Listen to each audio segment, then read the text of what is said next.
I've been in cemetery work for 19 years. People hear that and they either get real quiet or they laugh nervously and ask me if I've ever seen a ghost. Like it's a party trick. Like I'm going to lean in and whisper something that makes their Halloween. I never answered that question. Not anymore. I started as a grounds crew kid, mowing grass between headstones every summer for pocket money.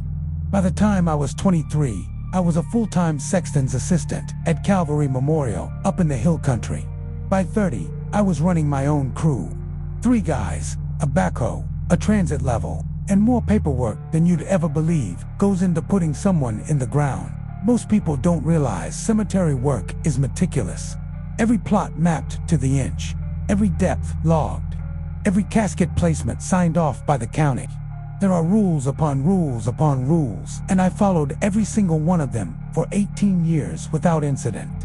What happened at the Hargrove exhumation? That broke something in me. Not my faith in God, not my nerve. Something quieter than that. Something I still can't name. An exhumation order is rare.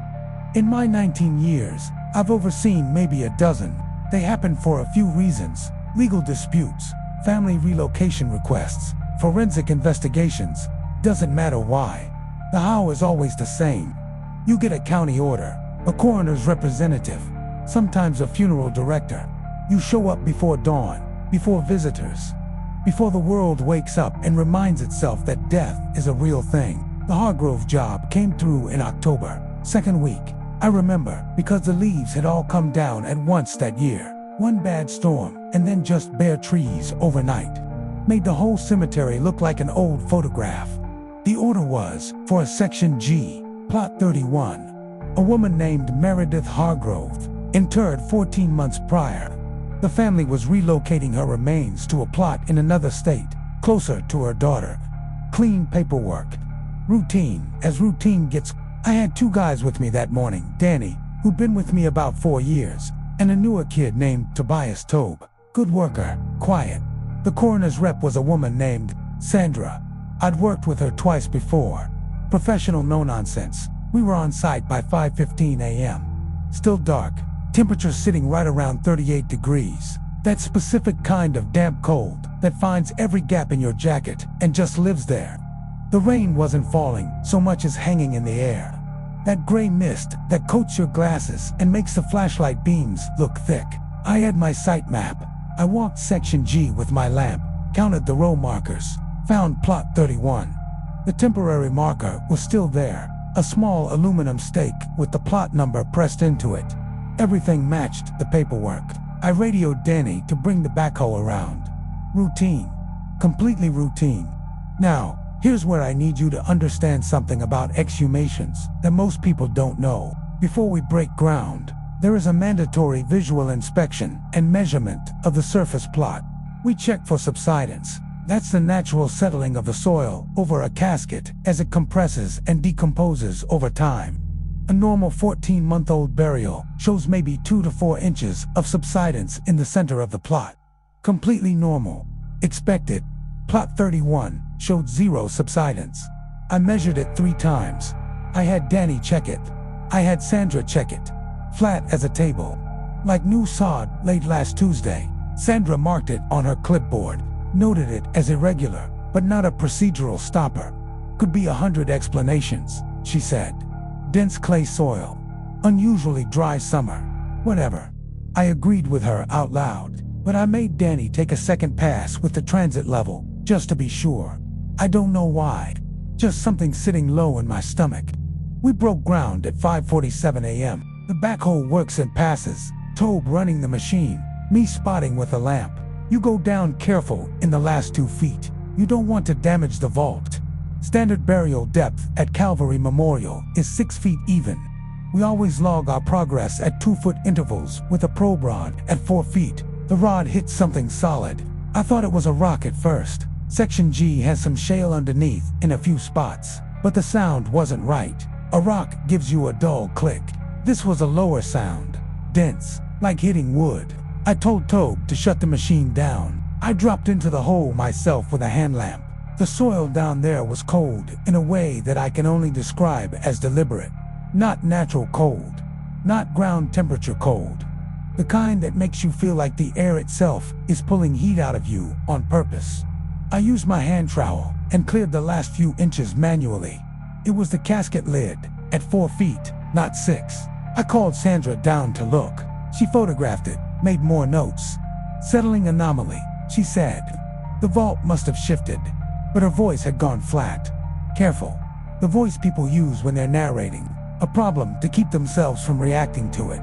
We cleared the surface of the casket by hand, me and Danny, on our knees in a 4-foot hole in the October dark. 40 minutes of work. By the time we had the lid exposed, the sky had gone from black to that deep blue-gray that comes just before first light. The mist had gotten worse. The casket was a mid-range hardwood model, mahogany veneer. I recognized the style. Calvary had used that supplier for years. The exterior looked fine. No real deterioration you wouldn't expect, but the corners, all 4 corners, had deep scrape marks in the wood, like something had been dragged across them, or like the casket had been moved.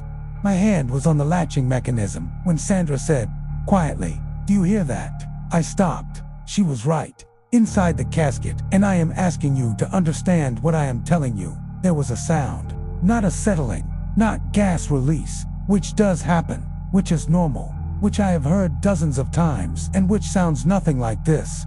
This was rhythmic, faint, like someone slowly, softly, dragging their fingernails across the underside of the wood. There is a protocol for this. I want to be clear about that. There is an actual written protocol, because it has happened before, not often, but before, that sounds are detected during an exhumation. You document. You call the coroner's office directly. You do not open the casket without authorization and a medical examiner present. You do not panic. I followed every step. What I cannot explain is what happened between the moment Sandra called the county office and the moment the medical examiner arrived 41 minutes later. The sound stopped after about 3 minutes. Just stopped. When we opened the casket, 4 of us standing there. The sky now fully gray. The mist so thick, you could almost hold it. Meredith Hargrove was exactly as she should have been. 14 months, properly embalmed, at rest, hands folded. No sign of movement. No sign of anything. The me found no explanation for the scrape marks on the casket corners. Her report noted them as consistent with movement during transport, though she admitted the degree was unusual. Nobody found an explanation for the depth discrepancy. Nobody found an explanation for the sound. Sandra filed her anomaly report. I filed mine. Calvary's administration flagged the plot records and did a full audit of the burial documentation. Everything matched. Everything was in order. Meredith Hargrove was reinterred at the receiving cemetery in Tennessee 3 days later. I went back to work the following Monday. I have never set foot in Section G again. I've sent Danny. I've shuffled my rotation. I've taken on extra paperwork to justify not being the one who goes down that row. My guys know not to ask me about it. They can tell from the way I go quiet when someone mentions it. Tobe quit about 6 weeks after. He didn't say why. He didn't have to. The thing that stays with me, the thing I can't rationalize away, no matter how many times I've tried, is not the sound itself. It's the subsidence, or the lack of it. Because soil settles over something when weight pushes down from above, but soil stays flat when something below is pushing up. I've been in this work for 19 years. I understand decomposition. I understand earth mechanics. I understand every normal, clinical explanation for the things that happen to a body and a burial over time. I don't have an explanation for Plot 31. I don't go looking for one anymore. Some ground, once you've stood on it, you just don't stand on it again. That's all I've got for you.